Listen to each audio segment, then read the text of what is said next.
Allez, 5, 4, 3, 2, 1 et 0. Et maintenant sur France Inter, il va y avoir un temps de pochon, mais ça ne va pas durer. C'est un vrai temps de bouchon là. Bah oui, ça ne vous le fait pas dire. Hein. C'est que tous les jours. Merci. Mais alors, vous faites quoi, monsieur? Moi je suis retraité, hein. Mais je suis au réseau Éducation sans frontières aussi, donc je soutiens tous les sans-papiers. Vous avez un gros appareil photo pour un retraité. Hein. Vous étiez dans la photographie avant? Non, pas du tout, mais je vais à toutes les manifestations et je fais des reportages photographiques que je mets sur Facebook en particulier. Vous travaillez pour les renseignements généraux en fait. Une couverture RESF. Avec de l'humour, oui. Et votre prénom? Jean-Claude. Bienvenue à tous devant la préfecture de Paris et d'Île-de-France, à Paris, où des jeunes lycéens... pourquoi vous faites nom de la tête, vous? Parce que je n'ai pas envie de parler. Ah bon, d'accord. Ouais. Vous voulez bien me parler? Nous sommes des lycéens, quoi. Vous êtes en quelle classe, vous? Bon, nous sommes dans le lycée Alexandre Dumas, dans le 15e, classe d'accueil. Ah oui. Ouais. Parce que vous venez de quel pays? Nous, on vient du Mali. Là, maintenant, on est en train de se battre pour le logement parce que là, on est dans une école. Ben, du coup, c'est un peu difficile pour nous d'aller à l'école sans logement. C'est à cause de ça qu'on est là, quoi, tu vois. Vous avez quitté le Mali à quel âge? Moi, à 16 ans. Moi, je suis là depuis le 22 janvier 2015. Quand vous êtes arrivé, vous aviez de la famille ou de... Non, j'avais personne ici. J'ai dormi 2 nuits à Gare de Lyon. En fait, c'est une dame qui m'a vu. Il m'a vu traîner là-bas. Bon, du coup, il m'a approché, il m'a parlé. Qu'est-ce que je fais ici? Bon, je lui ai dit, ici, je n'ai personne ici. C'est lui qui m'a aidé à trouver une association. Ils m'ont dit que mon document, ce que j'avais, c'est pas fiable. Et votre prénom? Moi, mon prénom, c'est Samake Omar. Omar. Ouais. Omar, c'est votre prénom. Ouais. Omar, qu'est-ce qui a été le plus difficile dans votre traversée pour venir du Mali? C'était en passant par Libye.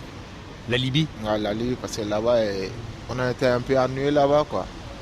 On a fait des prisons, tout ça là, en tant que jeune, un mineur, et on t'enferme dans une prison, on te maltraite partout, tu vois. Bon, c'est ça que j'ai trouvé plus douloureux, quoi. Et depuis que vous êtes en France, qu'est-ce qui vous plaît en France et qu'est-ce qui vous plaît pas? Mais ce qui me plaît en France, j'ai vu que les gens d'ici sont solidaires, quoi. Ils sont tous ensemble. Bon, ils aident des gens qui sont sans abri, tout ça là, c'est ça qui m'a plu. Mais ce qui m'a déçu ici, en tant qu'un mineur dans un pays, tu dois avoir un logement, tu dois être scolarisé comme tout le monde, tu vois. Ben, je vois ici, il y a des gens ici, ils n'ont pas accès à l'école ni à la maison. Bon, du coup, c'est ça qui m'a un peu déçu, quoi. À la fois vous êtes surpris par la solidarité Voilà, et à la fois vous êtes déçu parce que Voilà, cette solidarité ne produit pas grand-chose. Voilà, c'est pas une vraie solidarité, au fait. Ouais, je comprends. Tu vois. On est venu aussi parce qu'on a... Ce qu'on vit dans la télé, tout ça là, la France, c'est un pays solidaire. Il y a la liberté pour tous. Ben, il y a la liberté, mais c'est pas ce qu'il dit, quoi. S'il y a la solidarité, l'égalité pour tous, normalement, nous, on ne devrait pas être là. Vous ne devriez pas être dans la rue. Voilà, dans la rue comme des clochards. Ben, si on reste dans la rue comme ça, sans abri, on va devenir comme des clochards, c'est sûr.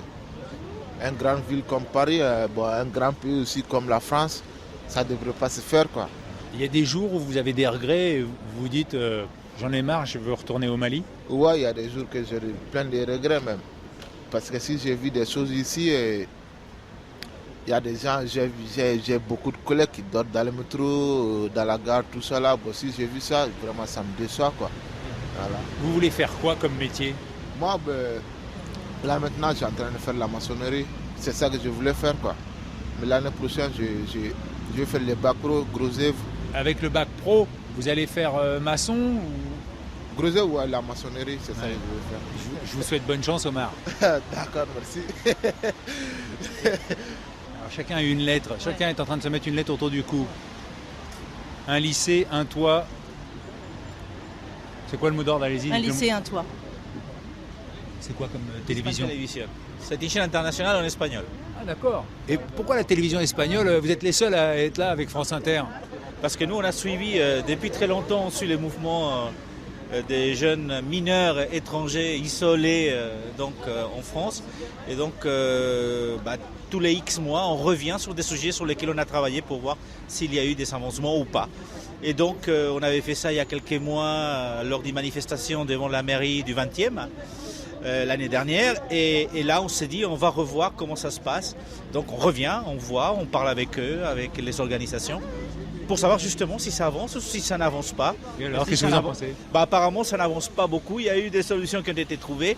Mais en fait, nous, ce qui nous intéresse, c'est au-delà du nombre de personnes, des jeunes qui se trouvent dans des situations incroyables en France aujourd'hui. Ce qui nous intéresse, c'est de savoir comment ça se passe aussi dans les autres régions françaises, parce qu'on parle souvent de Paris, mais on oublie très souvent que la France n'est pas que Paris et que des jeunes isolés et mineurs se trouvent aussi dans le Pas-de-Calais, dans d'autres régions, dans le sud. Et donc voilà, on s'intéresse, on veut savoir comment ça se passe. Et moi j'ai envie de demander comment ça se passe en Espagne. Est-ce qu'il y a des lycéens comme ça, sans papier aussi, qui s'arrêtent ou ils veulent tous venir en France? Déjà, il y a beaucoup de ceux qui arrivent en Espagne, souvent rentrent en Espagne du côté de la frontière de Ceuta et Melilla. Donc c'est des gens qui passent par l'Espagne et qui souhaitent a priori rester en Espagne. Quand ils sont mineurs, a priori, ils restent en Espagne. Donc comme ici en France, en fait, il y a les associations qui les accueillent, qui les aident et qui les scolarisent pour la plupart, puisqu'effectivement, étant mineurs, l'escolarisation est obligatoire. Mais c'est vrai que nous avons un problème qui en nombre apparemment est beaucoup plus réduit que celui qu'aujourd'hui connaît la France par rapport à ces mineurs, dont parfois on pose la question s'ils sont vraiment mineurs, mais quand on les voit, c'est vrai que souvent ils sont mineurs, on le voit clairement. Et votre prénom?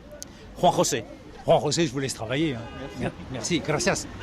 En tant que position, c'est terminé pour aujourd'hui. On se retrouve demain, si Dieu le veut.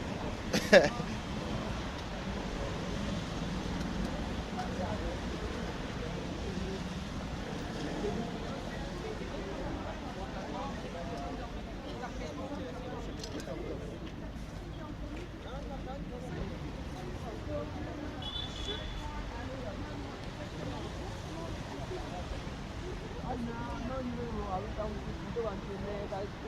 no, no,